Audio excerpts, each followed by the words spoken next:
international journals cover his news कि how to he write the papers in. पर वो जो नेता लोग जो वो देखते हैं कि वोट कहाँ से मिलेगा।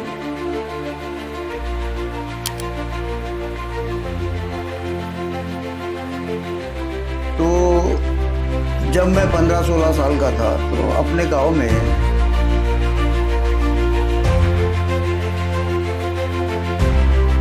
ये सबसे बड़ी बात ये है कि 1981 में जब सबसे पहले जब मैं गुलशन नंदा जी के उपन्यास पढ़ता था तब मैंने ये सोचा था कि मैं गुलशन नंदा जी क्यों नहीं बन सकता हूँ।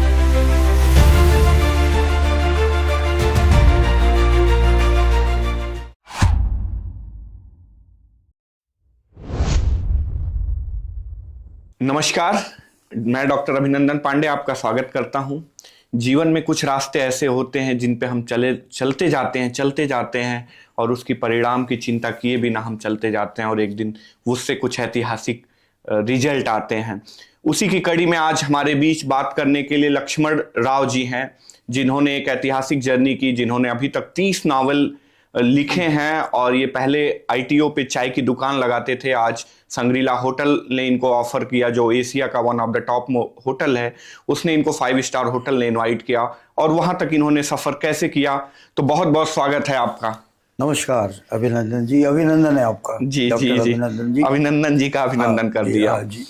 तो इनके इंटरव्यू पूरे देश में ही नहीं पूरे विदेश में पब्लिश हुए। The guardian, the BBC world, the BBC World News, CNC News, the New York Times, and many other international journals cover his news. कि how to he write the papers in different types of the articles he wrote and how he published more than 30 books. आज हमारे बीच ये बात करेंगे कि कैसे ये journey इन्होंने तय की और क्या इतना आसान तो नहीं होता है कि आप जब एक काम कर रहे हो उसके साथ पैरेलल एक उससे बड़ा साम्राज्य जब आप खड़ा करने का सोचते हैं तो ये जर्नी उतनी आसान नहीं होती जितना हमें एक दिन दिखती है। तो आज हमारे बीच बात करने के लिए लक्ष्मण राव जी हैं। तो सर, ये जर्नी कैसे आपकी शुरू हुई? बड़ी देखो, जीवन के साथ कुछ बातें जुड़ी रहती है जी, बहुत सी बातें ऐसी जुड़ी रहती है जो हमें आगे बढ़ाती है। तो जब मैं 15-16 साल का था तो अपने गांव में पढ़ते हुए जब 7वीं-8वीं कक्षा का छात्र था तब मैं गुलशन नंदा जी के उपन्यास पढ़ता था। जी, गुलशन नंदा जी ये बहुत बड़े फेमस उपन्यासकार थे, लोग आज नहीं जानते हैं। हाँ। जबकि उनकी कटी पतंग जो है 5 लाख प्रतियां पहले संस्करण में छपी, फिल्म तो बाद में बनी और उनके उपन्यासों पर फिल्में बनी। कटी पतंग, दाग, खिलौना, महबूबा, जो अपने टाइम की बहुत सी फिल्में रही। हाँ, खैर फिल्मों का तो मैं शौकीन रहा हूँ और राज कपूर को मानता हूँ मैं। हाँ। वो मेरे लिए फिलोसोफर है। तो कहने का मतलब ये है कि जीवन में कुछ बातें ऐसी होती है कि पहले तो आदमी सोचता है कि रोजगार क्या करना है। हर कोई सोचता है कि मैं ये बनूंगा, वो बनूंगा, वो बनूंगा। जब मैं गुलशन नंदा जी के उपन्यास पढ़ता था तब मैंने ये सोचा था कि मैं गुलशन नंदा जी क्यों नहीं बन सकता हूँ। हालांकि उस समय उनका नाम बहुत बड़ा था। मुंशी प्रेमचंद, शरद चंद्र चट्टोपाध्याय एक साहित्य क्षेत्र के थे, गुलशन नंदा जी रोमांटिक उपन्यास में थे। तो मैंने सोचा कि मैं गुलशन नंदा जी क्यों नहीं बन सकता। लेकिन उन्हीं दिनों 1963 की बात है, हमारे गांव का एक लड़का था रामदास। ये रामदास नाम का लड़का बड़ा आवारा टाइप का लड़का था। इसे एक अध्यापक के नजर में आया, कहता ये आवारा नहीं है, इसे बना सकते हम। और उस अध्यापक ने उसे बनाया और आदर्शवादी बनाया। लेकिन एक थोड़ा सा एंगल था कि अब उस अध्यापक के जिस वो पढ़ाता था उसके साथ एक लड़की बैठती थी, उससे इसका प्रेम प्रसंग हुआ और उन दोनों को अलग करना चाह रहे थे अध्यापक, क्योंकि गांव का मामला था। एक उस एंगल पे लिखा गया उपन्यास है। लेकिन अचानक रामदास एक दिन अपने मामा के गांव जाता है, रास्ते में नदी पड़ती है और चमकते हुए शीशे की तरफ पानी को देखकर नहाने के लिए उतरता है तो वो डूबकर मर जाता है। हालांकि उसकी मौत इस एंगल से नहीं जोड़ी जा सकती, लेकिन ये घटना उसके साथ हुई। अध्यापक ने हमें जब घटनाएं बताई तो मुझे भी लगा कि यार लिखो इस पर। और मैंने वो उपन्यास तैयार कर लिया। रामदास उपन्यास तैयार कर लिया और मैं उसे प्रकाशित करने के लिए कोशिश कर रहा था। बहुत सारी पुस्तकें मैं लाइब्रेरी में जाकर पढ़ता था, तब उसमें सारे प्रकाशकों के नाम दिल्ली के होते थे। अब कहाँ हमारा शहर, हमारा गांव अमरावती है, मैं प्रॉपरली महाराष्ट्र से हूँ। 22 जुलाई 1952 को महाराष्ट्र के छोटी से गांव तड़ेगांव दशासर में मेरा जन्म हुआ और वहाँ से मैं 8वीं कक्षा तक पास करके फिर मैं अमरावती आया, वहाँ मैंने 10वीं पास की और उसके बाद फिर मैं एक मिल में काम करने लगा। वो टेक्सटाइल मिल था, 5 वर्ष काम किया मैंने वहाँ पर और वो मिल 1975 में बंद हो गया। तो फिर मैं दिल्ली चला आया और वो भी मेरी एक जिज्ञासा थी कि मुझे लेखक बनना है और मेरी पुस्तकें प्रकाशित करना है। तो कहने का मतलब प्रकाशन व्यवस्थाएं दिल्ली में थी, इसलिए मैंने, और मैं हिंदी में लिखता था जबकि मेरी मातृभाषा, मैं मराठी भाषी व्यक्ति हूँ, लेकिन मुझे लगाव था हिंदी भाषा से और हिंदी भाषा पूरे देश में पढ़ी जाती थी तब। अच्छा रिस्पांस था हिंदी भाषा के प्रति। तो उन दिनों जब मैं आया था तो मेरे पास तो रोजगार था ही नहीं। हालांकि मैंने पिताजी से 40 रुपए लिए, वो तो खत्म हो गए आपके भोपाल में। अच्छा, वो 40 रुपए लेके दिल्ली आना था। दिल्ली क्यों? दिल्ली आके ही लिखनी थी दिल्ली मतलब एक प्रकाशन व्यवस्था जो थी, दिल्ली, मेरठ या इलाहाबाद, ये उत्तर भारत के क्षेत्र थे जहाँ हिंदी भाषा की प्रकाशन व्यवस्थाएं थी, उपलब्ध थे और हमें हिंदी में छापना था। लेकिन गुलशन नंदा 5-5 लाख रुपए कमा रहे तो हमें 5,000 तो मिलेंगे, अपेक्षा ये थी।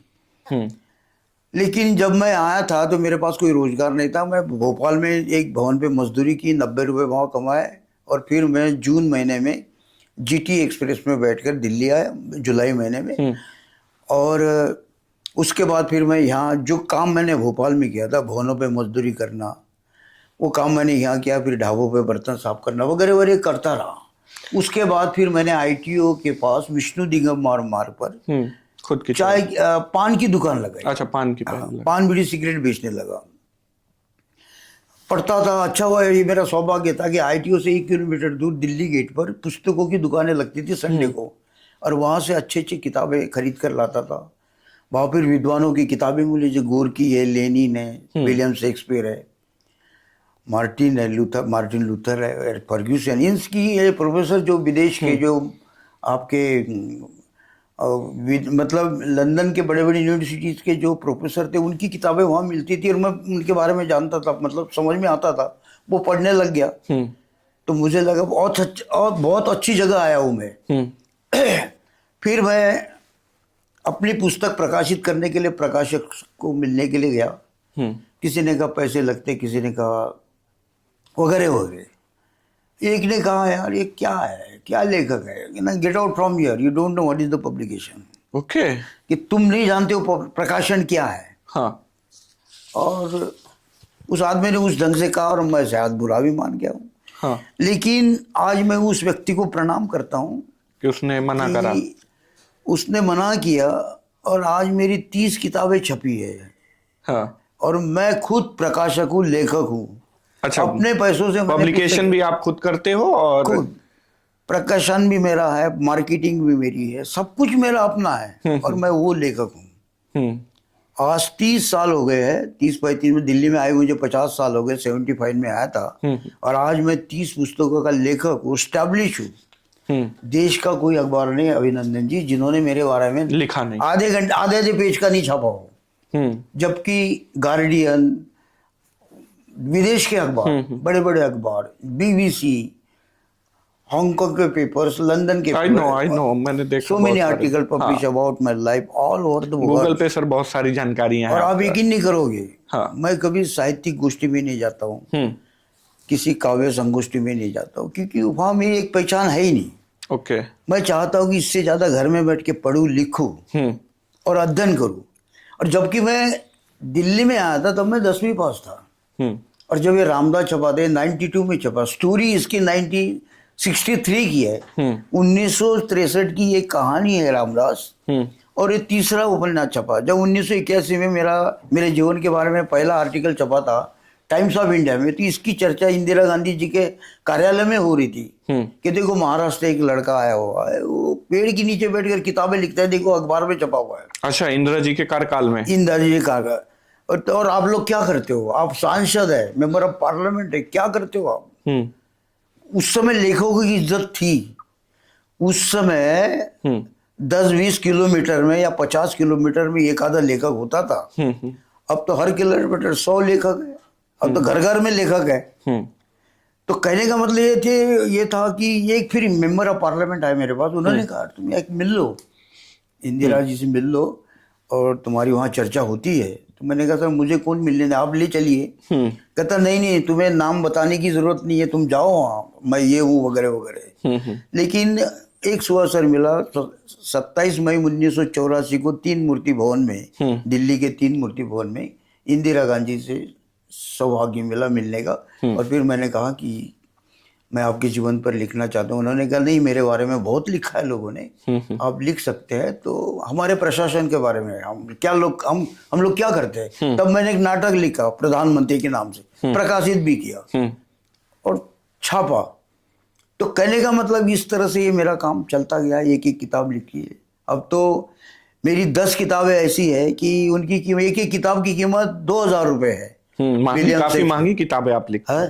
काफी महंगी किताबें आपने लिखी। नहीं, वो इंटरनेशनल लेवल के लिए है वो। अच्छा, ओके, इंटरनेशनल। हमारा हिंदी का पाठक पढ़े या ना पढ़े, उसको ट्रांसलेट भी किया है हमने। जो पढ़ता है वो पैसे नहीं देखता है, पुस्तकों की कीमत नहीं देखता है।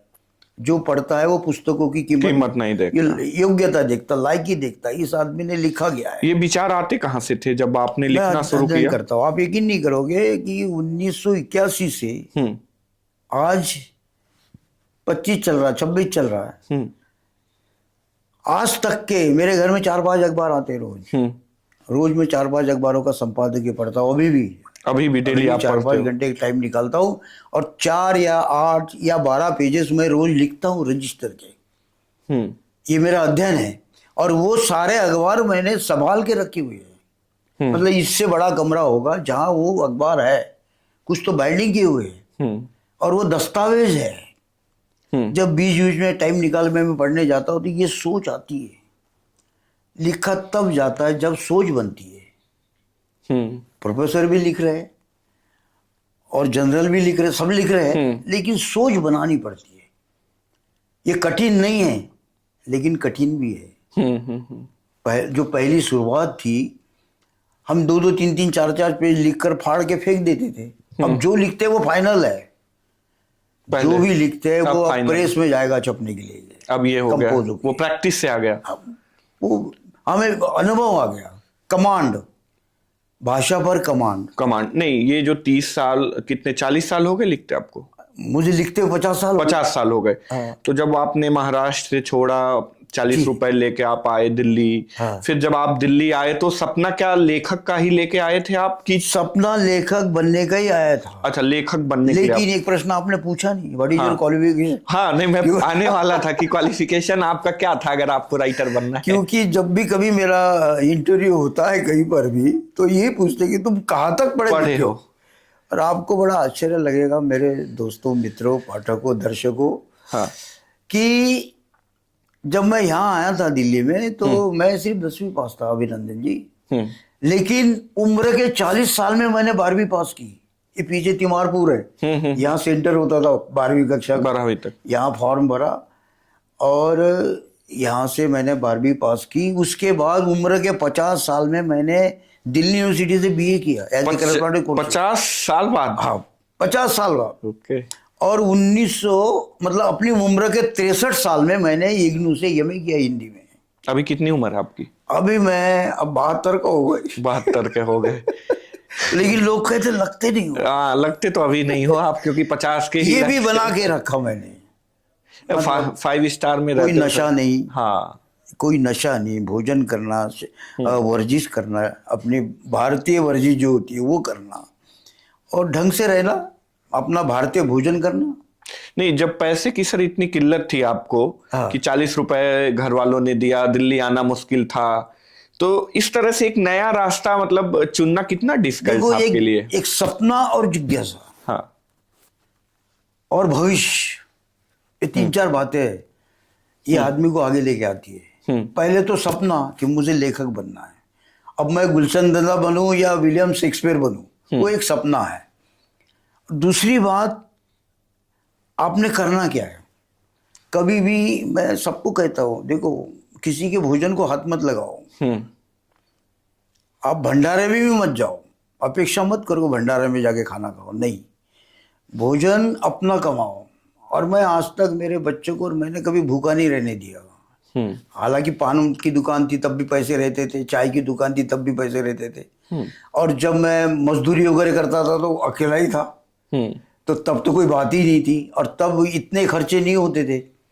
अगर मुझे 5 रुपए 6 रुपए झाड़ी के मिलते थे, प्रतिदिन के काम के मिलते थे, उसमें से भी 2 या 3 रुपए बच जाते थे, क्योंकि भोजन अकेले गए था। तो कहने का मतलब यह है कि सबसे पहले प्राथमिकता है किसी भी व्यक्ति की, चाहे अमीर हो चाहे छोटा हो, भोजन की व्यवस्था करे सबसे पहले। इसीलिए हम कोई भी नौकरी कर रहा हो, भाई नौकरी मत छोड़ना, नौकरी में काम मत छोड़ना, जो कर रहे हो करते रहो, जो कर रहे हो करते हो। नहीं, अभी जैसे एक तरफ हमारे प्रधानमंत्री जी चाय बेचकर प्रधानमंत्री तक पहुंचे, एक अलग लेवल का सफर है। इसी तरह आपको भी कह सकते हैं कि एक जो है चाय बेचने से लेके एक बड़े साहित्यकार तक, मतलब 30 नॉवेल्स लिखना, it's a very amazing journey. तो मतलब हम कह सकते हैं कि यहाँ तक पहुंचा जा सकता है। अभिनंदन जी, बात यह है कि आप तो प्रोफेसर है, कॉलेज के प्रोफेसर है, आप साइकोलॉजी पढ़ाते, फिलॉसफी पढ़ाते। आप कहने का मतलब ये है कि चाय जो है ये रोजगार है, स्टंट नहीं है। इसके अलावा बहुत से लोगों ने MBA चाय वाला, MBA चाय वाला, और भी चाय वाले कितने तो भी निकले, और भी कुछ चाय वाले तो अपने आप को अरे बाप रे, मतलब 5 स्टार होटल की तरह वगैरह वगैरह, वो है ही नहीं, वो है ही नहीं, क्योंकि 50 साल पहले चाय की दुकानें थी नहीं। 50-60 साल पहले चाय की दुकानें नहीं थी। आप लोग, हमारे उम्र के लोग होंगे, वो जानते होंगे कि चाय ढाबों पे बनती थी, जहाँ खाना बनता है वहाँ चाय बनती थी, अलग से नहीं थी। लेकिन 1987 में पान बीड़ी सिगरेट का काम बंद कर दिया सरकार ने। अच्छा। मतलब सिगरेट बीड़ी नहीं बेचोगे आप, प्रतिबंध लगा दिया पूरे देश में। हाँ, ये गुटखे नहीं थे तब। अच्छा, तब गुटखे भी नहीं थे। हाँ, तब ये पान बीड़ी सिगरेट और सिगरेट बंद करना। अच्छा, गुटखों का चलन अभी बाद में आया, 87 में आया। 87 में आया। मुझे पूरा उसके 87 के पहले क्या बिकता था? 87 के पहले पान बहुत बिकते थे, पान बिकते थे, पान खाते थे, या कोई गुटखा एक आधा, 1-2 तंबाकू होते थे। लेकिन गुटखे आए 1987 के बाद। वो भी दिल्ली का एक था प्रिंस गुटखा वाला, उसने 50 पैसे में निकाला था वो। 50 आज भी उस बेचारे का भी नाम नहीं है। हाँ। उसकी दुकान थी दरियागंज में, हाँ। उसी ने वो निकाला था 50 पैसे का गुटखा, और वो चलने लग गया था। उसके बाद और आ गए, और दुनिया के नाम आ गए। 1 रुपए का, 1 रुपए के बहुत बिकने लग गए। फिर लोगों ने टाइम बच जाता है, गुटखे खाने लग गए। अब प्रतिबंध तो आज भी उस पर है, लेकिन वो एक समय था। और एक सबसे बड़ी बात ये थी कि डिस्पोजल ग्लास निकल गए थे तब। इसके पहले डिस्पोजल ग्लास नहीं थे कि चलो यार डिस्पोजल ग्लास धोने की कोई समस्या नहीं, हर कोई कर लेगा उसे। तो इसलिए लोगों ने फिर चाय की दुकानें चालू कर दी। डिस्पोजल ग्लास से चाय की दुकानें ज्यादा निकल आई, और जगह जगह चाय की दुकानें बनने लगी। पान बीड़ी सिगरेट बंद करके लोगों ने चाय की दुकान, आदमी ने चाय बेचता जा रहा। हम भी चाय कब पहली बार चाय कब बेची थी? ये 93-94 की बात है। 93-94, मतलब उसके पहले 91-92 से। क्योंकि जैसे आज मुझे, इसके पहले जब मेरे बारे में अखबारों में छपता था चाय वाला साहित्यकार, तो इसके पहले छपता था पान वाला साहित्यकार। अच्छा, मैं पहले पान बेचता था। मैं साहित्यकार नाम जुड़ा ही रहा मेरे से, लेकिन मेरे रोजगार बदलते रहे। तो जैसे चाय वाला साहित्यकार, तो हो सकता है मोदी जी, अगर मेरा चाय वाले का नाम नहीं होता तो मोदी जी हो सकता है पान वाला साहित्यकार बताते अपने आप को, और लोग यकीन भी कर लेते। लेकिन सुनने में ऐसा आता है कि हम आलोचना नहीं कर रहे मोदी जी के, हमारे लिए वो एक प्रेरणा स्रोत ही है कि भाई चाय वाले साहित्यकार, और नहीं, हमारे लिए वो सम्माननीय व्यक्ति, भारत के प्रधानमंत्री जो भी है जी, हमारे लिए भारत के प्रधानमंत्री सम्माननीय व्यक्ति। हम उनकी आलोचना नहीं करते हैं, पर प्रश्न इस बात का है कि चाय ये स्टंट वाली बात नहीं है, ये एक रोजगार है, गरीब का भी रोजगार। आप ये कह रहे हो कि चाय बेचने की प्रथा 90 के दशक में स्टार्ट हुई, ऐसा कह रहे हो? मैं 92 में बेचने लगा। 92 में बेचे, तो आपसे पहले भी बिक रहे थे चाय? उसके पहले चाय फिर धीरे धीरे चालू हो रही थी। चाय लोगों ने चाय के ठिए चालू कर दिए थे। हाँ। जब से डिस्पोजल आया तो चाय चालू हो गई। चाय चालू हो, ढाबों में तो बिकती थी। जो ढाबे थे, खान पान के दुकान, वहां चाय बिकती थी। और जब 10 बजे तक चाय बेचते थे, और उसके बाद ढाबा चालू करते थे, क्योंकि फिर उधर टाइम नहीं रहता था उनका। कि उसके पीछे एक आदमी क्यों लगाया जाए, इसलिए वो चाय बंद कर देते थे और खाने पीने का काम चालू करते थे। फिर हो सकता है खाना पीना खत्म होने के बाद फिर चाय चालू कर देते थे, लेकिन वो ढाबे में चलती चलती थी थी। अलग चाय की दुकानें नहीं नहीं थी। लेकिन जहां पान की दुकानें थी फिर वहां चाय की दुकानें खुलने लगी। अच्छा, जहां पान की दुकानें थी उन्हीं लोगों ने एक साइड बिजनेस चाय का चालू कर दिया। हाँ, सिगरेट स्कूल के सामने बेच नहीं सकते वगैरह वगैरह, तब प्रतिबंध था।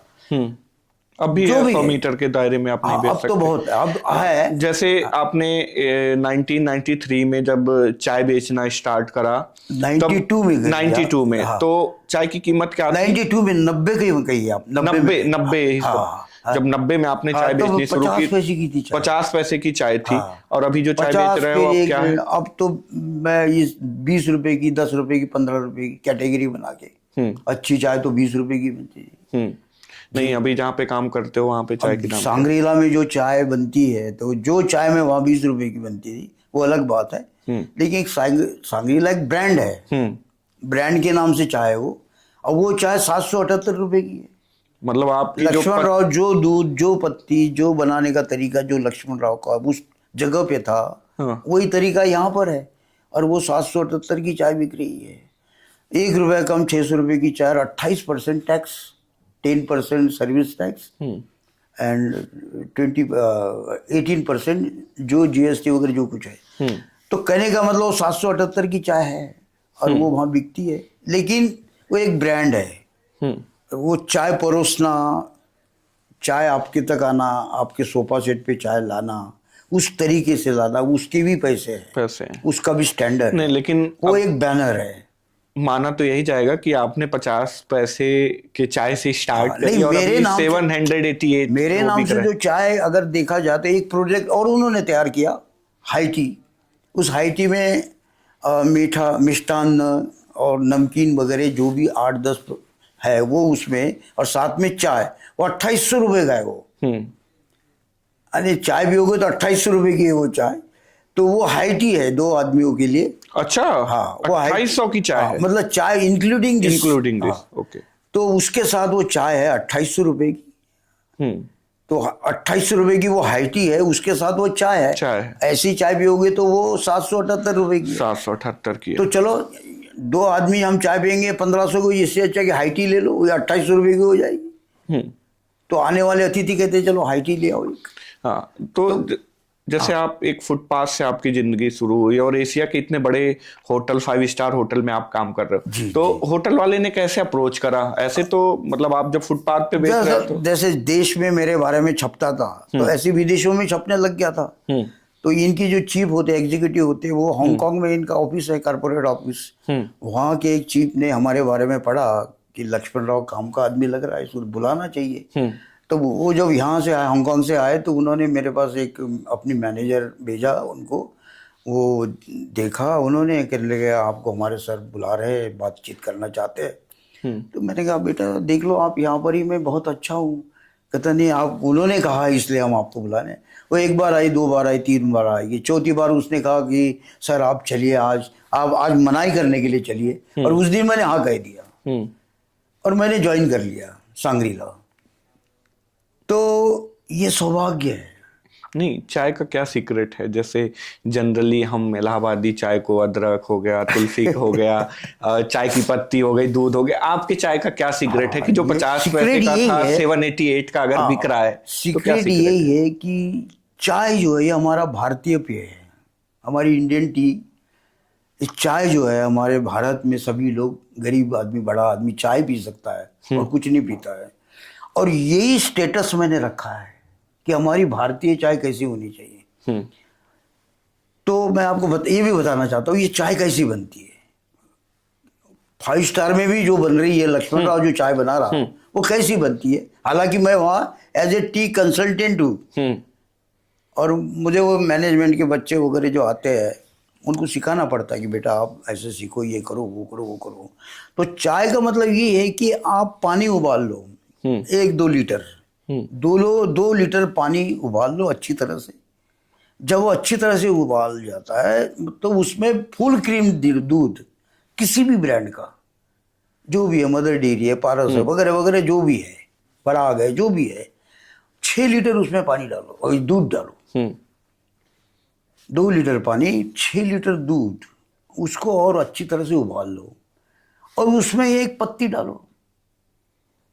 अब मेरे पास जो पत्ती आती थी वही पत्ती मैंने उनको रिकमेंडेशन की कि भी सर आप ये पत्ती, तो वो 2 महीने लग गए उसका कोड आने के लिए। तो कोड आ गया तो फिर वही पत्ती लाने लग गए वहाँ पे। अब 50-60 किलो वही पत्ती आती है वहाँ पे, नाम नहीं बताना चाहता हूँ।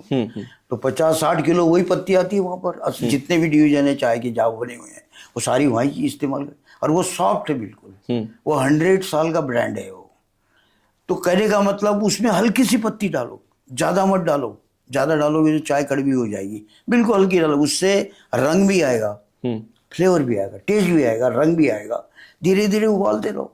आपने पानी अच्छी तरह से उबाला और आपने दूध अच्छी तरह से उबाला, फिर आपने थोड़ी सी पत्ती डाली, फिर उसके बाद थोड़ी सी इलायची,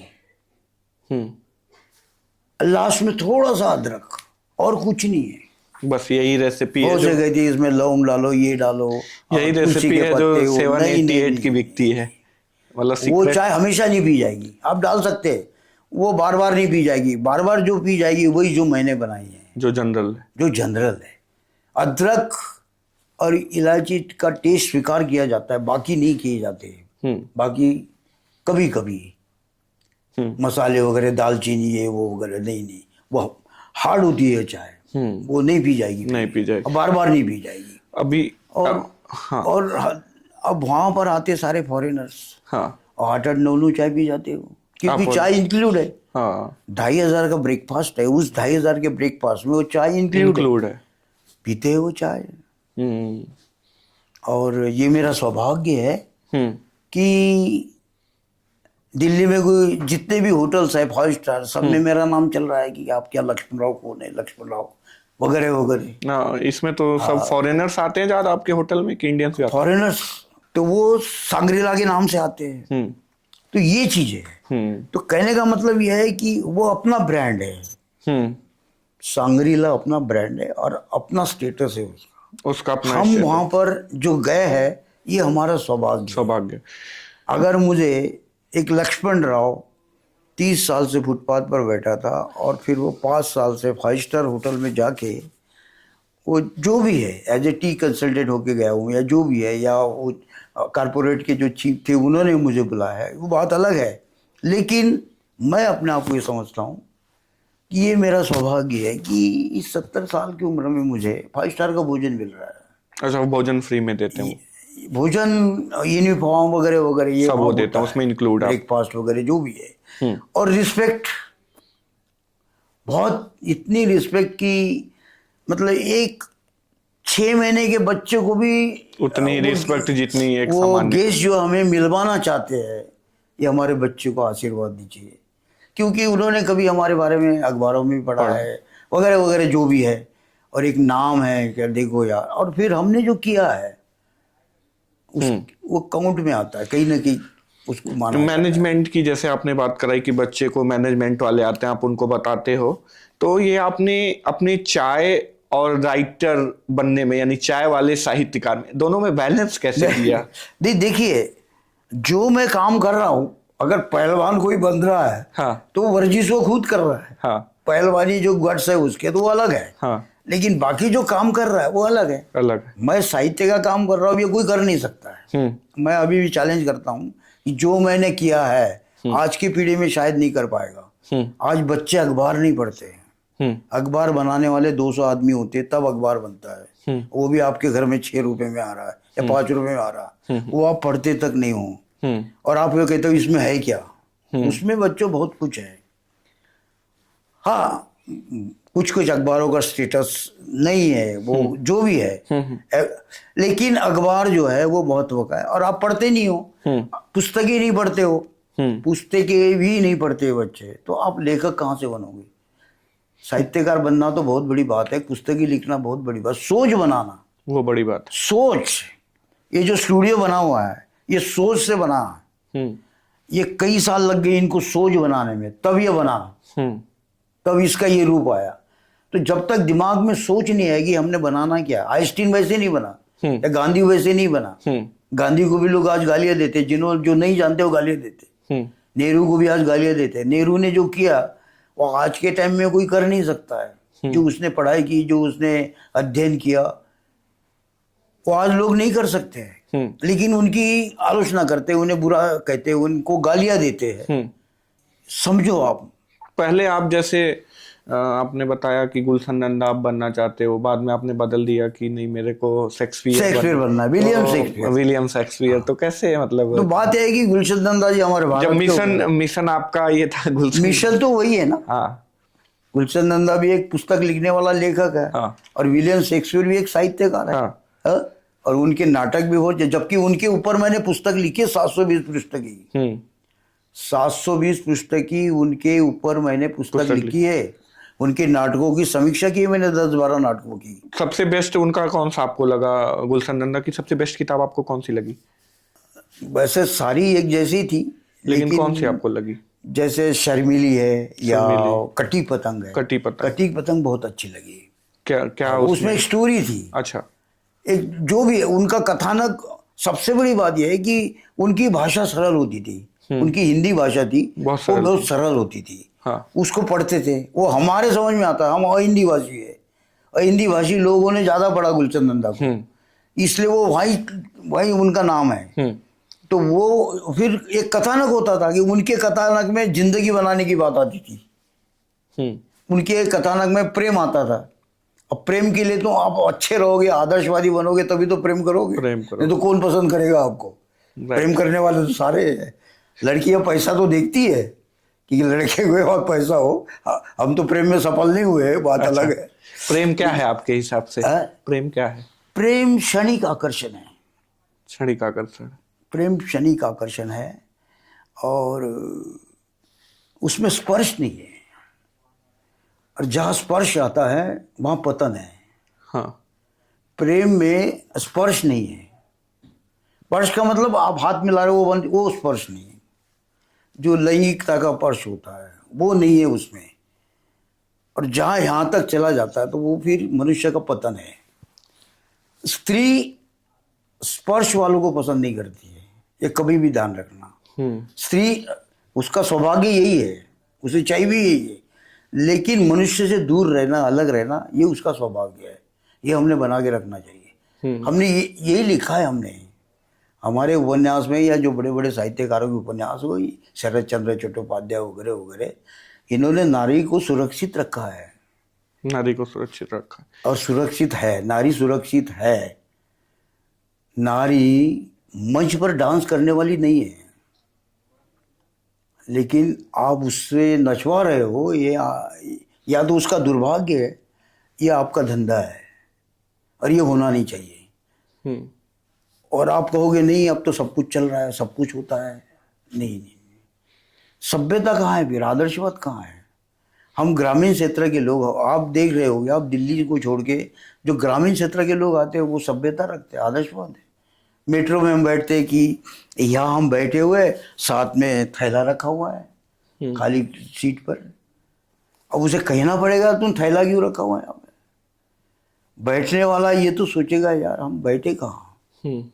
या ओल्ड एज पर्सन के सीट पर आप बैठे हो, गर्दन नीचे करके वीडियो देख रहे हो, ये क्या सभ्यता है? मेट्रो इसलिए नहीं बना है।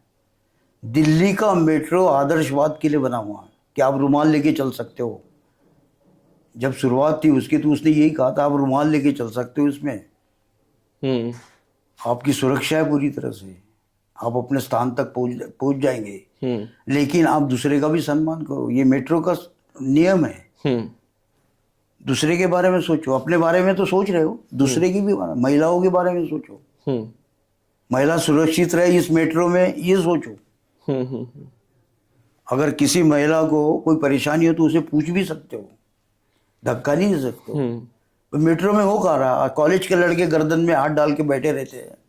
मेट्रो इसलिए बनी है क्या? वो तो समय के हिसाब से चीजें बदल रही हैं। समझ के हिसाब से अपने घर में करो ना।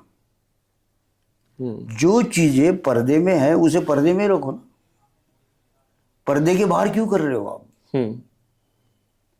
पर्दा है ना, या तो पर्दा ही हटा दो कि पर्दे की आवश्यकता नहीं, ये कहो आप। आज तो पुरुष स्त्री दोनों बराबर? नहीं नहीं नहीं नहीं, ये हमारी भूल है। अभी हम नाम नहीं लेना चाहते, अभी बहुत से देश है जहां महिलाएं मुंह भी नहीं दिखाना चाहती है। वो आंखों से तो नहीं। अरब की कंट्रियां हैं। संस्कार है, हम ये मत कहिएगा अरबी कंट्री है या मुसलमान कंट्री है, जो उनके संस्कार है।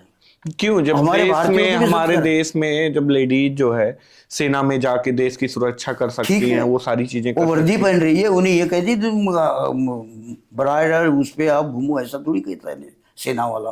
वर्दी देता पूरी तरह से, सारे कपड़े देता है।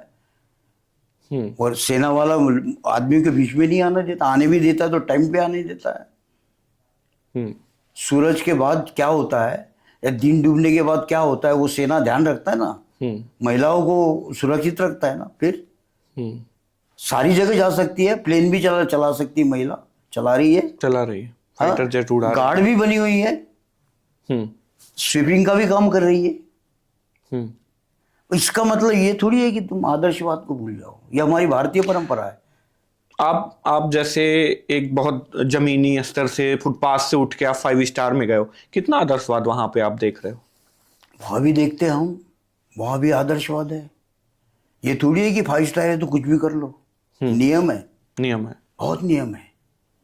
कोई गेस्ट अपने नियमों से जा रहा है, यूरोपियन लोग, फॉरेनर लोग नियमों से रहते, नियमों से काम करते। वो पूछते ही नहीं है कि आपके पास क्या है, हम्म वो देख रहे हैं। Yes, I observe that, I looking that. वो देख रहे हैं क्या है। 1000 चीजें हमारे होटल में, 1000 चीजें ब्रेकफास्ट में, वो देखते हैं। जो पसंद आते हैं वो अपने प्लेट में लेते हैं, टेबल पे बैठते खाते हैं। हमारे इंडियन पूछताछ करता है। आपके होटल में 1000 चीज डिशेज हैं? ब्रेकफास्ट में तो इतनी सारी चीजें हैं, यूरोपियन है, साउथ इंडियन है, बहुत सारी है। फल फ्रूट है सारे, जूस है, अमेरिकन, ये सब भी है अलग? अमेरिकन है, जूस है, फल फ्रूट है, और वो ड्राई फ्रूट्स है, काजू वगैरह वगैरह। जो आप लगा हुआ देख लो, यहाँ से लेकर वहां तक घूमने की जगह है, घूमो फिरो देखो, बैठो। आपको कोई ये नहीं कहेगा कि टाइम हो गया आपका, नहीं, आप बैठिए आराम से, आप ब्रेकफास्ट करिए आराम से।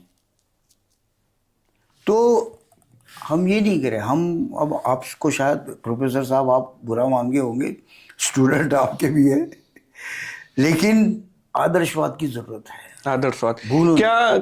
मतलब जमीन को मत भूलो। कोई ऐसी चीज है जिसको हम आदर्श कहते हैं? बहुत सारी चीजें हैं। आप अभी एक फाइल के बारे में सुना है? एपिस्टीम फाइल्स एक हो रही है जिसमें बहुत बड़े बड़े लोगों के नाम आ रहे हैं, जिसमें वो उसमें जो उसका फाइल्स है उसमें वो 12 से 16 ईयर्स के बच्चियों के साथ गलत व्यवहार करते हैं। तो फिर आदर्शवाद कहाँ पे नहीं, है? ये फिर आपने उस पर क्यों आपने ये ओपनिंग जो वाली बात है, इसको अनुमति देने वाली बात है, वो क्यों भारत सरकार से अनुमति लेनी पड़ती है ना। ये एरिया जो है, यहाँ इंस्टीट्यूशन है उसके, या ट्यूशन सेंटर है आईएएस के, 400 बच्चे पढ़ा लेते अध्यापक, क्या पढ़ रहे हैं वो 400 बच्चे एक साथ? या वो राजस्थान में जाके जो कुछ भी पढ़ते हैं, या शेखरपुर में जाके सीए की क्लास होती है, उसके मतलब जहाँ हॉल बना हुआ उसमें जगह भी नहीं है चढ़ने की, जीना भी नहीं है, बच्चे बिठा के रखे हुए पढ़ा रहे हो 400 बच्चों के एक साथ, 200 बच्चों के। क्या वो 400 बच्चे 200 बच्चे पढ़ रहे हैं या? और जो बच्चे घर में पढ़ रहे हैं ना, वो सीए पास हो रहे हैं, सीए का रिजल्ट 10% है। जो बच्चे माता पिता के नेतृत्व में पढ़ रहे हैं ना, सीए के बच्चे, वो पास हो रहे हैं। बाकी 8-8, 9-9 साल पेपर दे रहे हो, पास हो रहे क्या वो? बाप कहता क्या कर रहा है यार तू? लड़की वाले कह रहे हैं कि कब करोगे लड़के की शादी, और तू कह रहा है मेरे 2 पेपर रह गए, मेरे 3 पेपर रह गए। एक अगर प्रश्न करूं कि जब आप नंदा साहब को पढ़ रहे थे और आज के साहित्यकारों में आप देखते हो कितना चेंज हुआ, साहित्य में कितना बदलाव हुआ इन आपके 50 सालों में? को वाहियात लेखक कहा जाता था उस समय, मनोहर कहानियां वाला लेखक कहा जाता, अश्लील लेखक कहा जाता था। अच्छा, गुलजार नंदा जी को अश्लील? कहानियों वाला लेखक कहा जाता था। अश्लील कहानी वाला लेखक कहा जाता था। हाँ। आज तो उससे भी ज्यादा है वो गुलशन नंदा, कुछ भी नहीं है। जबकि गुलशन नंदा को लाइब्रेरी आज के में, टाइम में आप किसको एज ए साहित्यकार देखते हो आज के टाइम में? मेरे लिए साहित्यकार तो सारे हैं, मुझे तो पढ़ना है। नहीं तो किसकी ज्यादा पढ़ते हो? हिंदी साहित्य नहीं किसका ये पढ़ते जरूरी हो? नहीं, मैं तो रजनीश को भी पढ़ता हूँ, और रजनीश ओशो को भी? ओशो भी बहुत पढ़ा है मैंने। हाँ जिसके विचार मुझे अच्छे लगे, हाँ। जो सच बोल रहा है, जो भविष्य की बात कर, आइंस्टीन भविष्य की बात कर रहा है, नास्ते दमद भविष्य की बात कर रहा है, तो वो भी अच्छा लगता है मुझे। और एक साधारण जो धार्मिक किताब है गोरखपुर की, वो भी पढ़ता हूँ मैं। दैनिक समाचार पत्र पढ़ता हूँ मैं, जो गाजियाबाद फरीदाबाद से छप रहे हैं ना, वो भी मुझे अच्छे लगते हैं। वो ज्यादा अच्छे लगते हैं जो मेट्रोपॉलिटन सिटीज में छप रहे हैं, उससे ज्यादा अच्छे लगते हैं। 73 साल के आप हो गए हो, 72-73 के। इतनी ऊर्जा कहाँ से लाते हो, या क्या है कि अभी काम भी कर रहे हो और एकदम छरफरे लड़के की मैं तरह कहता 16 साल सोच, के आप भागते हो? सर सोच, कहाँ से आप एनर्जी? प्रोफेसर है, आप कॉलेज में असिस्टेंट प्रोफेसर है, आप पढ़ाते हैं, आपकी सोच क्या है ये बनानी है आपने। आपने अध्ययन करना है, और ये पुस्तकों से आती है सोच। एक पुस्तक पढ़ने के बाद वही पुस्तक आपको बता देती है अगली पुस्तक क्या पढ़नी है। हमारे पास कभी हमारे टाइम में एक 16 रुपए का शब्दकोश आता था भार्गवा का, हम वो लेते थे।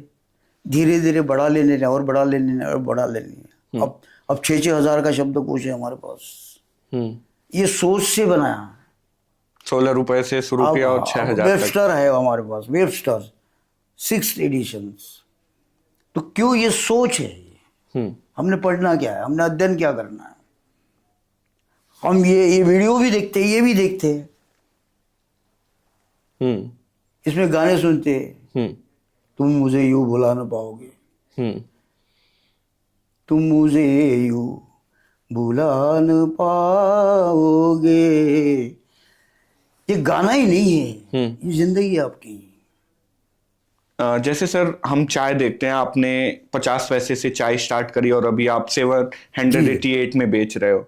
तो हमें अगर 2 लोगों की चाय बनानी हो, जो आप इतनी महंगी चाय बेच रहे हो, हमें अगर वो घर पे पीनी हो, तो क्या उसका सीक्रेट है या कैसे क्या बनाएं? करना है कि 2 कप पानी उबालना है। 2 कप, 2 आदमी के लिए चाय बननी है, 2 कप पानी उबाल लो, और पानी अच्छी तरह से उबल जाए तो फिर 2 कप उसमें दूध डालो, दूध भी फुल क्रीम। पानी भी एरो का होना चाहिए, साफ सुथरा पानी होना चाहिए, पानी गंदा नहीं होना चाहिए, टेस्ट पानी का ही आएगा, और कच्चे पानी का टेस्ट नहीं आना चाहिए। इसलिए पानी उबालो, फिर दूध उबालो, दूध भी अच्छी तरह से उबल जाए तो उसका टेस्ट बनेगा, मतलब अच्छा पीने लायक बनेगा वो। और फिर उसमें हल्की सी पत्ती डालो, पत्ती भी बिल्कुल नाप के डालना है, ये नहीं कि कड़वी हो जाए। अच्छा। पत्ती बहुत कम डालना, स्टैंडर्ड जो ब्रांड होगा जो आम घरों में चलता है वो पत्ती इस्तेमाल करो। उसके बाद थोड़ी सी इलायची डालो, उसको उबालो, उसके बाद में जरूरत हो तो थोड़ी सी अदरक डालो, बहुत बढ़िया चाय बन गई। बाकी और कुछ मत डालो। यही सीक्रेट है 2 लोगों की और अगर अच्छी कुछ चाय नहीं है, बनानी। सीक्रेट यही है कि पानी को अच्छी तरह से उबाल लो, जितना अच्छा से पानी बॉइलिंग को हो। अच्छी तरह से उबाल, और दूध बढ़िया हो।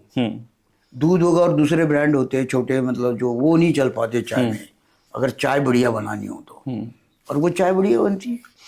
हम भी पीते हैं चाय। हाँ। ऐसे चाय बनाते हैं। आपके जीवन की सबसे बुरी वारदात क्या रही है, जो आपको लगा है कि जीवन में बड़ी निराशा आपको मिली? कभी तो ऐसा हुआ होगा, क्योंकि आप। हाँ, जब मेरा एक स्टॉल था नगर निगम में, जो नगर निगम था, वो लोग तोड़ के ले गए, वो बिना कहे, मतलब कल आके कह गए कल तुम्हारा स्टॉल, तुम्हारे पास लाइसेंस नहीं है। हाँ। तो सबसे मतलब भ्रष्टाचार जो है वो नगर निगम में बहुत है। और ये मेरा दुर्भाग्य है कि मैं फुटपाथ पे बैठा रहा हूँ।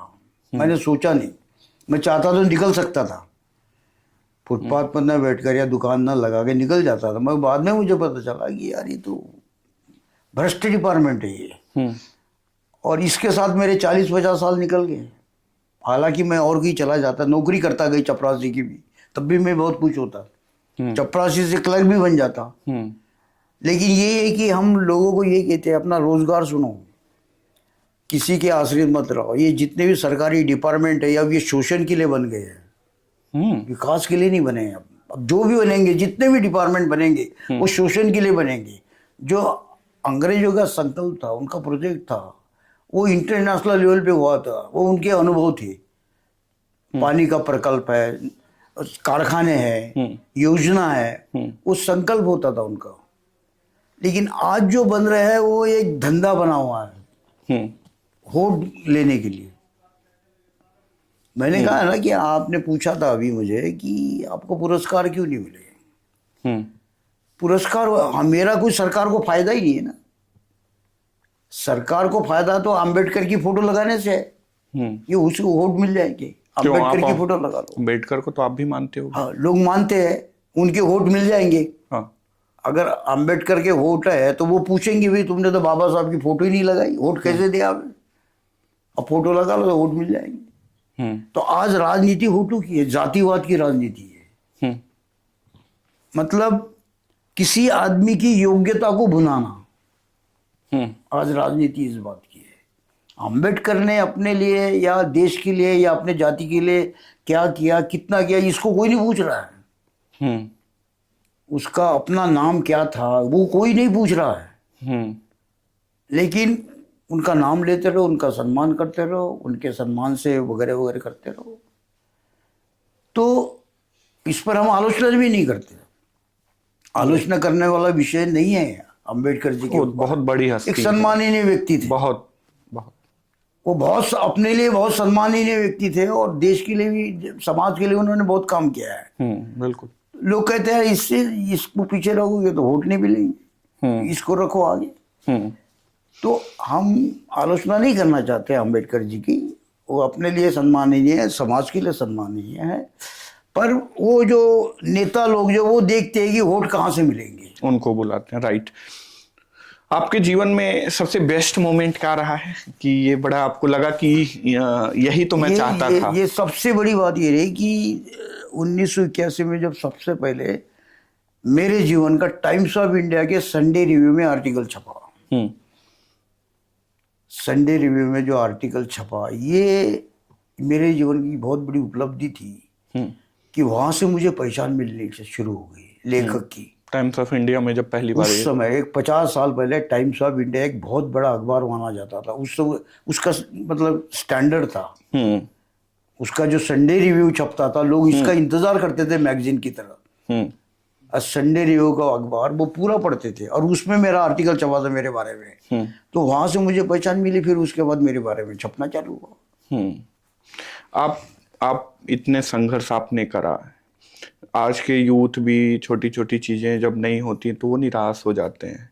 तो कैसे उसको मैनेज करें, या मतलब वो एक जब निराश हो तो उनको आप कैसे, आपको लगता है कि आप कैसे उनको बता सकते हो कि वो निराश हो ना हो, संघर्ष करके आगे बढ़े? देखो, निराशा तो ये बनी हुई है।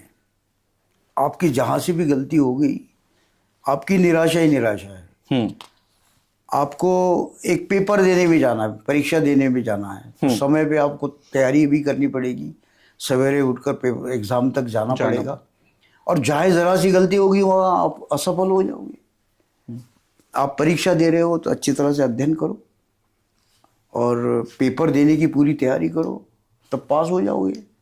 वही बात नौकरी की है। नौकरी में अगर अच्छा काम करोगे तो आपकी इज्जत है, आपका सम्मान है। जब को आता ही नहीं है कुछ तो आप कैसे करोगे आप? जी। तो ये है। अच्छा, आपके अनुसार जीवन क्या है? जीवन क्या है? जीवन तो बड़ा सरल है बिल्कुल। जो मैंने सपना देखा था, जो मुझे बनना था, हाँ, वो आधे से ज्यादा बन गया हूँ मैं। अब पैसे इकट्ठा करने हैं। हालांकि ये मेरी इतनी किताबें है, ये तो 500 करोड़ का प्रोजेक्ट है। मार्केटिंग करो और कमाओ अब पैसे फटाफट। मतलब अब आप 500 करोड़ के आदमी हो गए। अगर नहीं भी हुए तो वो माना जाता है कि इसमें हो जाएंगे। आपके पब्लिशर ने कहा है कि इस प्रकाशन व्यवस्था में इतने पैसे है कि पब्लिशर स्मगलर भी इतने पैसे नहीं कमा सकता। इतने पैसे है इसमें, बुक लाइन में आप करो खेल लोगों ने। तो मतलब 50 पैसे की चाय से फिर आप 500 करोड़ तक का एक सफर तय कर रहे हैं। हो सकता है जो मेरा सपना है 500 करोड़ का आदमी बनने का, वो बन जाऊंगा मैं। 73 साल अगर मेरी उम्र रही, मेरी जिंदगी रही, हाँ, तो ये बन जाऊंगा और बहुत जल्दी बन जाऊंगा। अब तो पैसे का, अब तो 500 करोड़ तक पहुंचना है। हाँ, अब सपना जो है 500 करोड़ तक पहुंचना है। 500 करोड़ का आदमी बनना है। हाँ। तो ये क्या 5 स्टार होटल में आते हैं लोग, वो स्टे करते हैं, उनसे देख के ये लगा? नहीं नहीं नहीं नहीं हाँ भाई, हमारे में जो योग्यता है वो उनकी तरह है ना। हाँ 5 स्टार में जो आता है उस आदमी की योग्यता तो हमारे में भी है, और हम उनको चाय पिला रहे हैं। हम क्यों अपने आप को 5 स्टार वाला नहीं बन सकते हैं?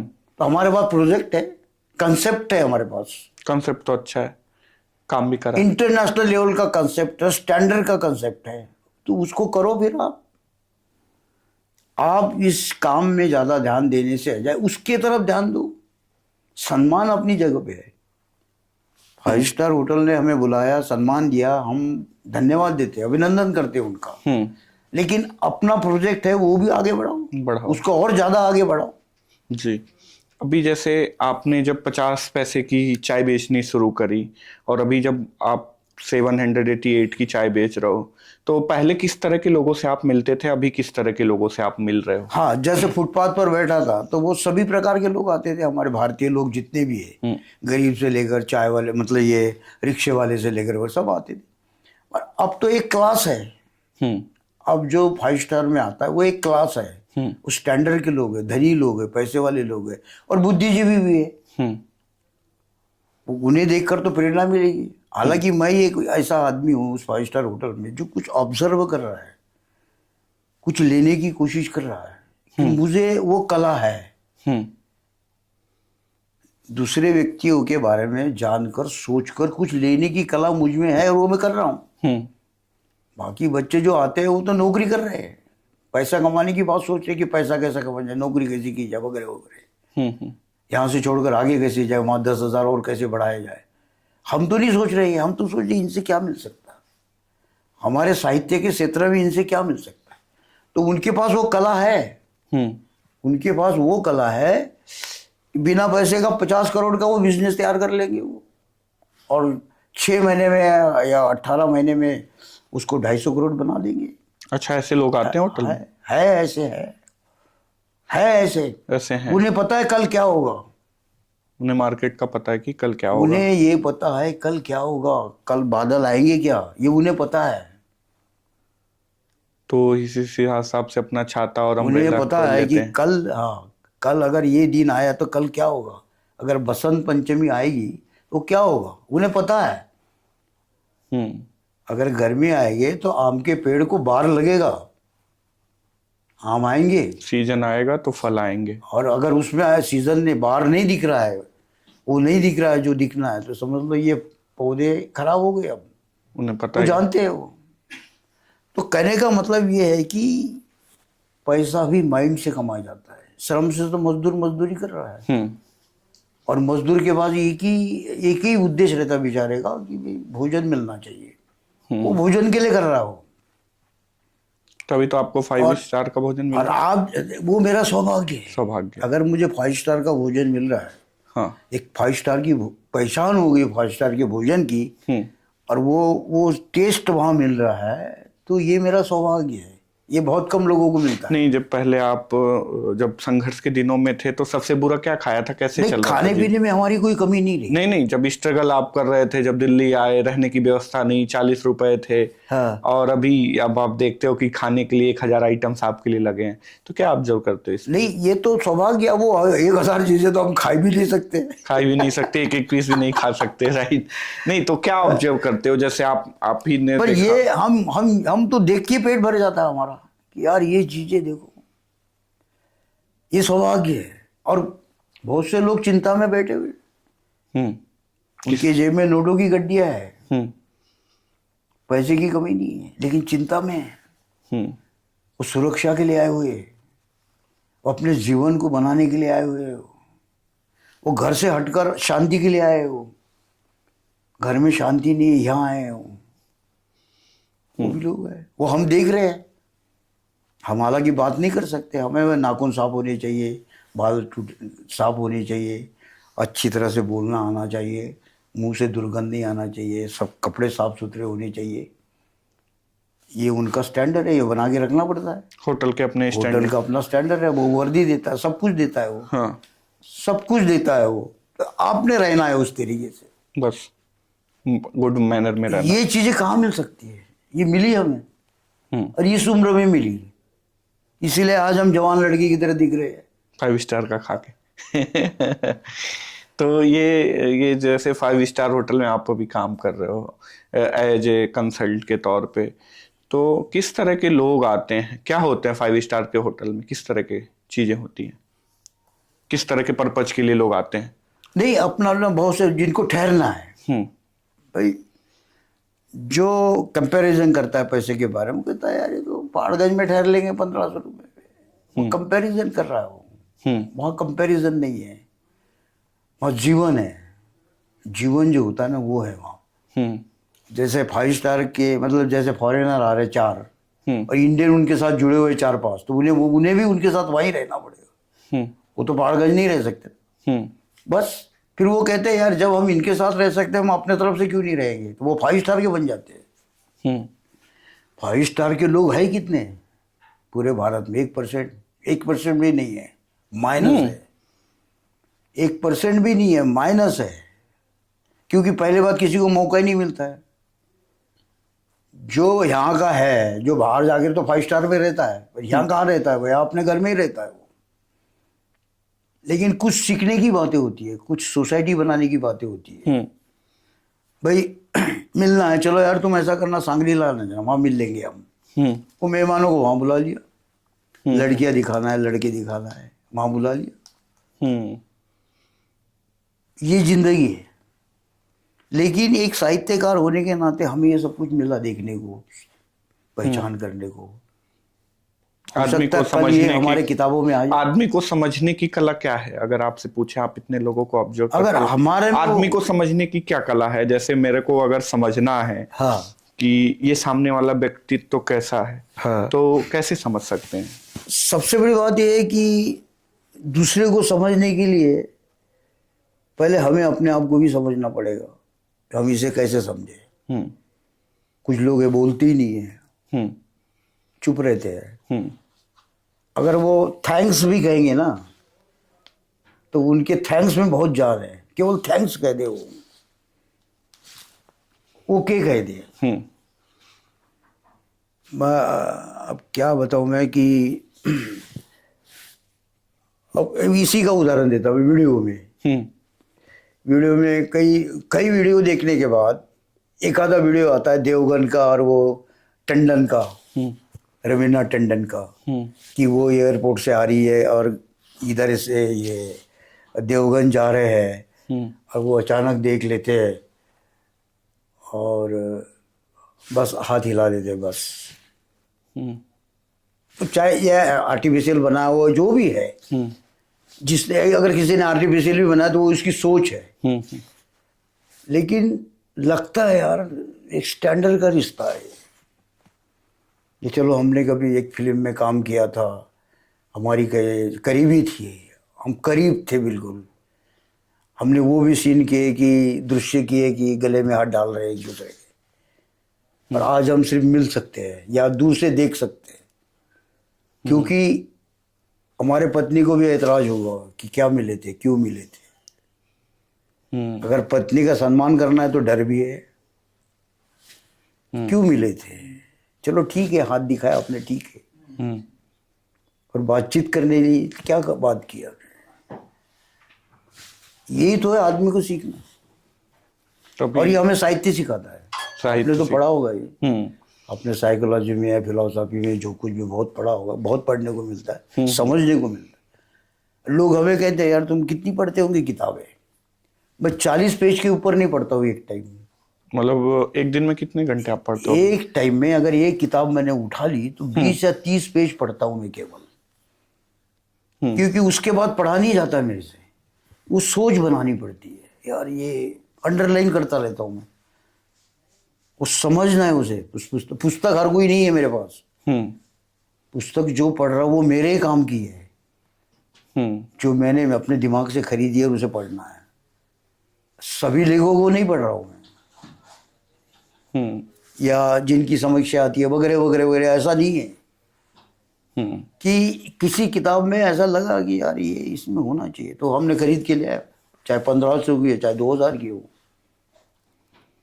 और उसको पढ़ा हमने, तो पढ़कर सोच हमारी निर्माण होती है। आपके जीवन की सबसे बेस्ट बुक कौन सी रही? आपने जो 30 नॉवेल्स लिखी, सबसे बेस्ट बुक कौन सी रही? उसकी क्या कहानी है? सबसे ज्यादा ये रामदास, फिर वो जो रेणु ये की जो क्या हमारे कहानी है? दुकान के सामने लड़की आती थी, वो सीए की कैरेक्टर थी, सीए करने मतलब ट्यूशन लेने आती थी, वो लड़के उसकी तारीफ करते थे मेरी दुकान पर बैठे हुए। हाँ। फिर मैंने सोचा यार इस पर लिखना चाहिए, तो उन्हीं के लड़कों से बहुत कुछ पूछा और एक 200 पेज का उपन्यास तैयार कर लिया मैंने। इसी तरह से क्या कहानी उसमें है? मतलब वो किस तरह से स्ट्रगल करती है और आगे कैसे बढ़ती है, उसका नॉलेज क्या होता है, सफल हो जाती है लास्ट में? वो सफल ही है। सफल है अभी। इसी तरह से तो भोपाल में उनके पे आपने किताब लिखी, तो वो कभी मिली आपसे इधर? नहीं। उनसे बात भी नहीं की हमने, कैरेक्टर उससे कभी बात नहीं होती है, ना करते हैं। मतलब आप कस्टमर से पॉइंट्स, व्यू ऑफ पॉइंट सोचने का लेते थे आप? उसे क्या पता, उस लड़कों से जो मैं पूछ रहा हूँ उसे भी पता नहीं अभी इस पर किताब लिखेगा। It is a skill. Observation एक कला है। ये भी कला है। तो ऑब्जर्वेशन क्या अब है? आप कहोगे यार इस पर लिख दो, आप इस पर लिख दूंगा मैं कि ये स्टूडियो क्या है? नहीं, और कोई कहे- ऑब्जर्वेशन क्या है आपके हिसाब से? जब आपने 30 नॉवेल्स लिख डाली चीजों को ऑब्जर्व करके और पढ़ के, तो ऑब्जर्वेशन क्या है? वो जीवन है, हमने उसमें जीवन की समीक्षा की है कि जीवन क्या है। जैसे मैं भोपाल में था तो एक लड़की मॉर्निंग में वॉक करके जाती थी, डॉगी उसके हाथ में होती थी, और हमने सोचा ये मकान की मालकिन है, इसकी लड़की है ये। बाद में पता चला कि वो एक नौकरानी की लड़की है, और उसको जो उसके माँ बाप मर गए हैं और वो उसे पाल रहे हैं। हाँ। उस पर मैंने उपन्यास लिख दिया नर्मदा, तो और वो गार्ड को पूछ के लिख दी। अच्छा, गार्ड से पूछ के लिखा? गार्ड से पूछा, वो कहानी मेरे दिमाग में रही, हाँ, उसी मैंने का। कहा इस पर उपन्यास होगा, वो लिख दी। तो दरअसल हमारे दिमाग में और भी ऐसे प्लॉट आए जो हमने लोगों से पूछा। हाँ।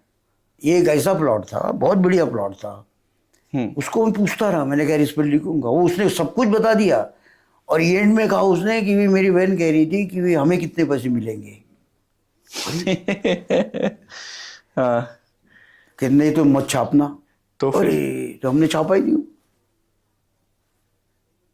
क्योंकि जब एक डिमांड आती है ना कहीं से, तो वो विवाद में आता है। फिर जब आगे पता नहीं और क्या क्या पूछेंगे और क्या क्या मांगेंगे, इसलिए अच्छा ड्रॉप कर दो।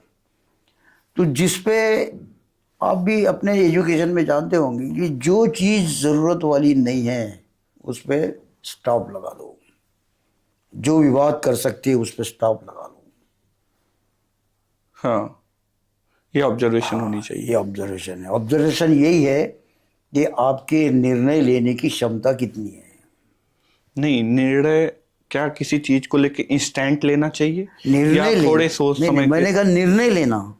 हमने ये नहीं कहा कि पॉजिटिव या निगेटिव, आपने निर्णय लेना है, उसका रिजल्ट पॉजिटिव भी निकल सकता है, निगेटिव भी निकल सकता है। निर्णय कैसे आप लेते हो? जैसे जीवन में आपको लगता है आपने निर्णय लिया, आपने जैसे चाय की दुकान जब बंद करी, तो क्या निर्णय, क्या सोच के लिखा? मैं आपके बारे में बताता हूँ कि आपने निर्णय लिया हाँ। कि लक्ष्मण राव को बुलाना है, स्टूडियो में उनका इंटरव्यू लेना है। हाँ। आपने मुझे बुलाया, स्टूडियो में इंटरव्यू ले लिया, आपका ये निर्णय था। हाँ। वो पूरा भी हो गया। हाँ। इसमें कई बातें आ सकती है, क्या यार लक्ष्मण राव आएंगे क्या? आपने ये नहीं सोचा क्या वो आ सकते हैं, क्या आएंगे क्या, और मना कर दिया तो उन्होंने कहा वेट करो। लेकिन आपने सोचा नहीं, उम्मीद पूरी, आ जाएगी, आ गए, रिक्वेस्ट नहीं करनी पड़ेगी, आ गए। ये निर्णय होता है। मैंने इसके बारे में बताया ना कि इन्होंने एक सोच बनाई है, ऐसा बन सकता है क्या, बन गया। तो ये जो लोग होते हैं जो सफल होते हैं, वो उनकी सोच होती है। सोच सफल बनाती है आदमी को। और सोच जिसकी सफलता क्या है? अगर आपसे बोलूं सफलता क्या है? सफलता ये पहली है, इसकी शुरुआत ही सफलता है। अगर आपने जो सोच बनाई, आपने उसको शुरुआत की, आरंभ कर लिया, वही सफलता है।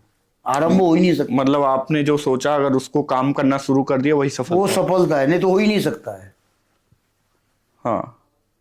काम कोई भी सफल हो ही नहीं सकता अगर आपने उसकी शुरुआत नहीं की है तो। शुरुआत ही सफलता है। शुरुआत ही उसकी सफलता है। चाय की दुकान क्यों बंद कर दी ITO वाली? अब वहाँ टाइम नहीं है मेरे पास, 1 घंटे क्योंकि के लिए यहाँ से खोलो, मैं 2 ढाई 3 1 बजे, घंटे के लिए खोलो ना।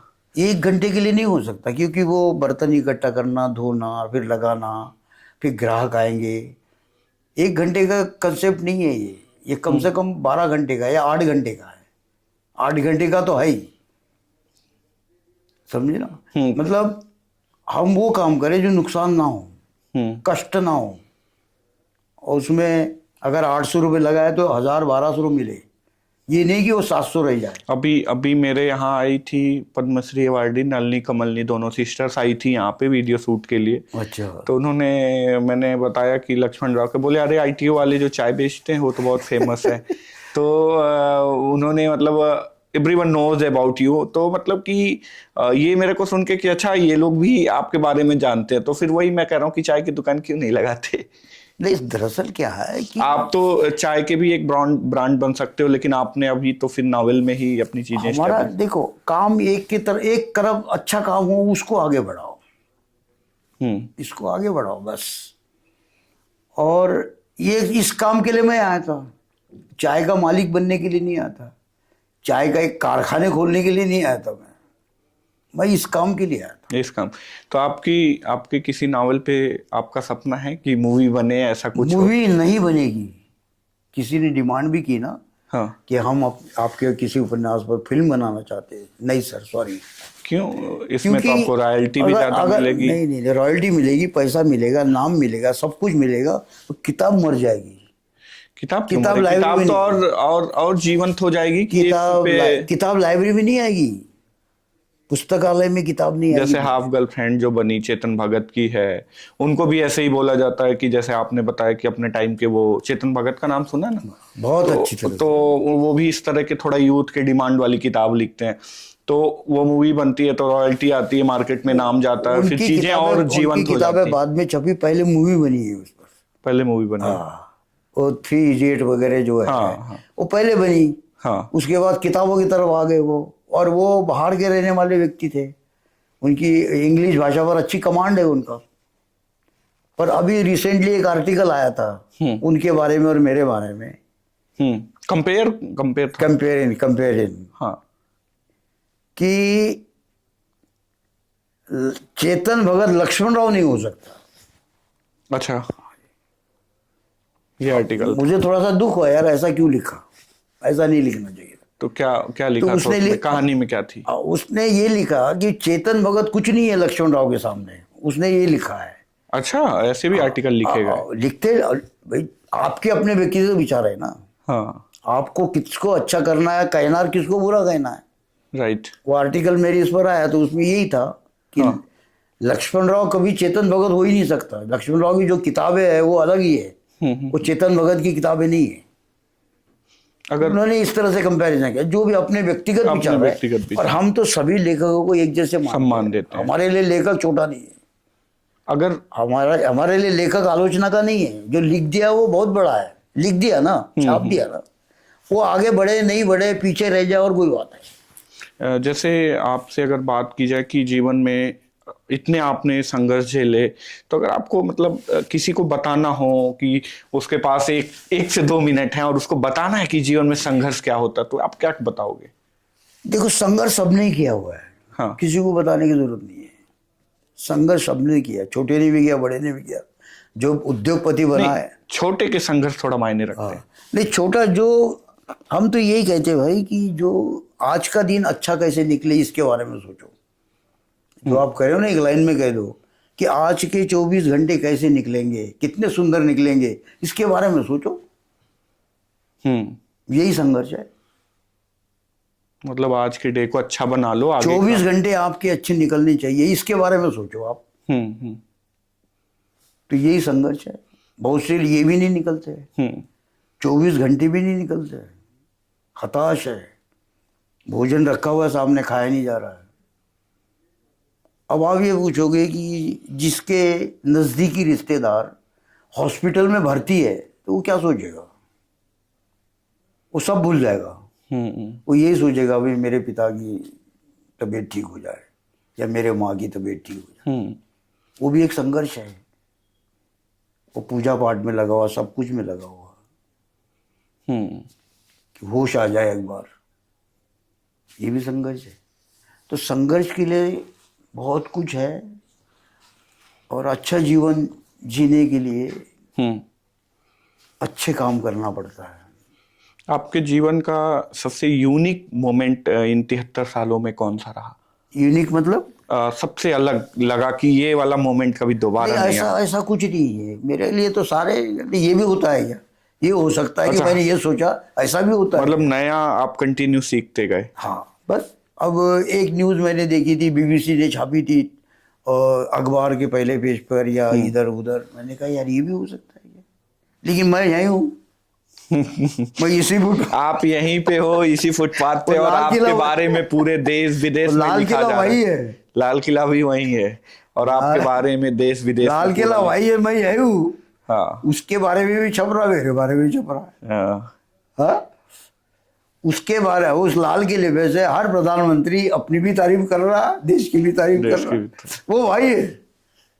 और ये लक्ष्मण राव पूरा विदेश तक जा रहे हैं, और लक्ष्मण राव विदेश में घूम रहा, विदेश में चर्चा। विदेश गए कभी? नहीं, कभी नहीं गए। लेकिन विदेश के पेपरों में मैं गाजियाबाद भी नहीं गया। मतलब दिल्ली में ही रह गए पूरे? मतलब गया हूँ, वो बात अलग है, लेकिन घूमने फिरने का मुझे शौक नहीं है। मैं अपने नागपुर जाता हूँ, प्रणाम करता हूँ अपने धरती को, और 10-5 दिन होके आता हूँ मैं। लेकिन और कहीं चलो भाई, कहीं 1981 में जम्मू गया था, मतलब वैष्णो देवी गया था। पहला दर्शन 1981 में किया था, तब लोग भी नहीं थे वहाँ पर। किसी को रास्ता पूछने के लिए 1-1 किलोमीटर देखना पड़ता था, दुकानें नहीं थी वहाँ, रास्ता नहीं था। तब मैं गया था, गुफा थी, जो पुरानी गुफा थी, अब वो कमर्शियल बन गया। वो मतलब तीर्थ स्थान नहीं है, वो कमर्शियल स्थान बना दिया लोगों ने, और वो हो जाता है परिस्थिति, धार्मिक प्लेस जो है परिस्थिति के अनुसार हो जाता है। तो कहने का मतलब, मुझे तो पढ़ने का शौक है। परिस्थिति क्या है आपके अनुसार? परिस्थिति ये मायने रखती है। परिस्थिति क्या मायने रखती है? परिस्थिति मतलब जैसे आप बोल रहे हो ना, परिस्थिति बदल देती है चीजों की, तो मतलब समय बदल जाता है तो परिस्थितियां बदल जाती है। पहले छोटे छोटे कॉलेज होते थे, अब बड़े बड़े कॉलेज बनने लग गए। पहले साधन नहीं थे, अब साधन बन गए। आप अभी पता नहीं आपने देखा कि नहीं, एक टाइम वायरल हो रहा था, अपना टाइम आएगा। तो क्या टाइम कभी आता है कि चलता रहता है? अपना टाइम तो आ गया है। आपका तो आ गया है। नहीं, सबका आ गया, आपका भी आ गया, इनका भी आ गया। हाँ। टाइम आ गया है, उसको देख नहीं रहे हम। कैसे देखें फिर? भाई उस दिन वही होना था, वो टाइम है, उस दिन उतना ही होना था, उस दिन उतना ही होना। अब टाइम कभी नहीं आएगा, टाइम आ गया। जो आज कर रहे हैं ना, वही टाइम है, और वही उसके लिए टाइम है। कोई, हाँ, मैं कह रहा हूं ना कि कभी किसी पर आश्रित मत रहो, अपना काम करते रहो, अपने को जो होता है वो करो बस, और वही होगा। आज के यूथ को आज के जनरल आदमी को जो अभी संघर्ष शुरू किया है, और वो सपने नहीं देख रहा है कि 500 करोड़ रुपए का आदमी हो, क्योंकि अभी वो अगर 100 रुपए 50 रुपए के लिए संघर्ष कर रहा है, या आज के यूथ को, तो किस तरह की क्या आप कहना चाहोगे उनसे? भाई अगर जिसने होल्ड प्रतिस्पर्धा, हम दो बातें, प्रतिस्पर्धा और प्रतियोगिता, इससे हमेशा दूर रहे। कंपटीशन से दूर रहे, दूसरे की बराबरी करने की कोशिश ना करें, अपना क्या कर सकते हो वो करिए। हमारे पास वो प्रोजेक्ट है कि हम 500 करोड़ का आदमी बन सकते हैं। ये प्रतिस्पर्धा नहीं है या प्रतिद्वंद्विता नहीं है, वो हमने प्रोजेक्ट तैयार कर लिया है। अब हम और आगे कितना कर सकते हैं वो हमारा काम है, पर हम किसी की प्रतिद्वंद्विता ना करेंगे। नहीं यार, उसकी बराबरी करूंगा मैं, नहीं, वो अपनी जगह पे है, तो आप आगे बढ़ोगे। अब हम शेक्सपियर बन सकते हैं, उनकी बराबरी नहीं कर सकते। तो अभी इंग्लिश में नावल लिखना शुरू किया? नहीं नहीं नहीं, नहीं। इंग्लिश में मेरी किताबें ट्रांसलेट हो रही है, लेकिन जो शेक्सपियर है वो शेक्सपियर है, जो विलियम शेक्सपियर है वो विलियम शेक्सपियर है, या जो आइंस्टीन है वो आइंस्टीन है, या जो गांधी है गांधी है, जो नेहरू है नेहरू है। ये लोग कोशिश करेंगे हम बनना चाहते हैं, बन सकते हो लेकिन उनकी बराबरी नहीं कर सकते आज। और इस बात को समझे, एक प्रोफेसर होता है, एक आपके लेवल में और भी बड़े बड़े प्रोफेसर होंगे, उनका रहन सहन, उनका जो कुछ भी है वो बिल्कुल अलग होगा और डिफरेंट लगते हो, आपने देख लिया होगा, तो आप अपने आप ही आपके हाथ उठ जाते हैं नमस्कार करने के लिए या प्रणाम करने के लिए, क्योंकि उनकी योग्यता दिख रही है इसलिए। तो ये चीजें स्वाभाविक है और ये होती है। आपके जीवन का सबसे बड़ा गुरु कौन रहा है? सबसे बड़ा गुरु कौन रहा है आपके जीवन? नहीं, गुरु कोई नहीं है मेरा, गुरु पुस्तक ही है। आपके गुरु पुस्तक है बस, मेरा अध्ययन ही मेरा गुरु है, जो मैं पढ़ता हूँ वही मेरा गुरु है। मार्गदर्शन किसी का नहीं है मुझे, ना मैंने सुना है, ना किया है, ना चाहा है। पुस्तकें ही गुरु हैं पुस्तक आपके ही, लिए। हाँ, पुस्तक आपका सबसे बड़ा हथियार बनी और वही गुरु है। हाँ, क्योंकि जो पुस्तकों के अध्ययन से बात बनेगी, मार्गदर्शन वाला कह के जाएगा,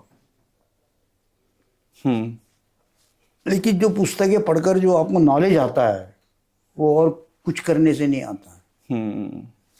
तो कुछ लोगों ने अपने बड़े बड़े प्रोजेक्ट तैयार कर लिए पुस्तकें पढ़कर ही, प्रैक्टिकली जो आईआईटी में होते हैं वो नए नए प्रोजेक्ट तैयार करते हैं, वो अध्ययन करके ही तो होता है। Thank you so much sir for coming here, और बहुत बहुत धन्यवाद आपका सर, आप यहाँ आए और बहुत अच्छा लगा हमें संवाद करके। निश्चित तौर पे आपकी ये स्टोरी हमारे व्यूवर्स को एक नया ऊर्जा देगी, एक नई सोच देगी। किताब लीजिए। अच्छा, ये सर ने मेरे लिए किताब लाई है और इसी के साथ thank you so much. Sir ने किताब लाई है टू और श्री अभिनंदन। ये नमस्कार, तब तक के लिए नमस्कार, जल्द ही किसी और मुलाकात होगी। नमस्कार।